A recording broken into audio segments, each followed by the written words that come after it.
అలాగే మా తాలూకా అఫీషియల్స్ చాలామంది ఈరోజు దర్శనం కోసం రావడం జరిగింది.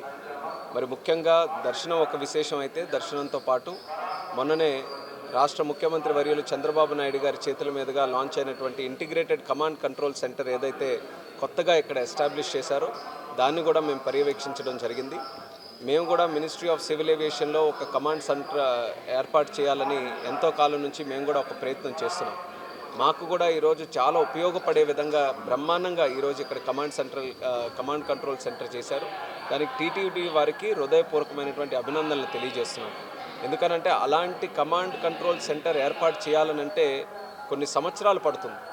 కానీ భక్తులు కలిసి, ఎన్ఆర్ఐస్ కొంతమంది అందరూ కలిసి ఇక్కడ ఉన్నటువంటి పరిస్థితులు గమనించి ఈరోజు ఉండే టెక్నాలజీని, ముఖ్యంగా ఏఐని వాడుకొని భక్తులందరికీ కూడా తక్కువ సమయంలో మంచి ఫెసిలిటీస్తో స్వామివారి దర్శనం చేసుకునే విధంగా, ఇబ్బంది లేకుండా చేసుకునే విధంగా ఈ యొక్క కమాండ్ కంట్రోల్ సెంటర్ ఏర్పాటు చేయడం అనేది చాలా గొప్ప ఎడిషన్ మన తిరుమల తిరుపతి దేవస్థానంకి.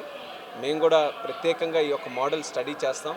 ఏ టీమ్స్ అయితే దీని మీద వర్క్ చేసాయో వాళ్ళతో కూడా ఇంటరాక్ట్ అయ్యి, దేశంలో మీరు చూస్తున్నారు ఎయిర్పోర్ట్స్ కానీ ఏవియేషన్ తాలూకా సెక్టర్ ఏ రకంగా గ్రో అయిందని.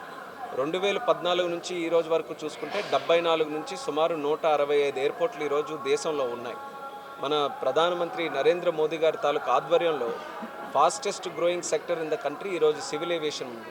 అలాగే భవిష్యత్తులో మరొక 20 సంవత్సరాలు కూడా ప్రతి సంవత్సరం 10% గ్రోత్ రేట్తో ఈ యొక్క సెక్టర్ ముందుకు నడవబోతుంది. అలాంటి సమయంలో ఆపరేషన్స్ కానీ, ప్యాసింజర్స్ కానీ, లేకపోతే ఎయిర్పోర్ట్ తాలూకా కార్యకలాపాలు కానీ, ఇవన్నీ కూడా ఒక కమాండ్ కంట్రోల్ సెంటర్ నుంచి మనం కూడా ఆపరేట్ చేయగలిగితే ఇంకా మంచి ఫెసిలిటీస్ మన ప్యాసింజర్స్ కూడా ఇచ్చే అవకాశం మాకు కూడా ఉంటుంది.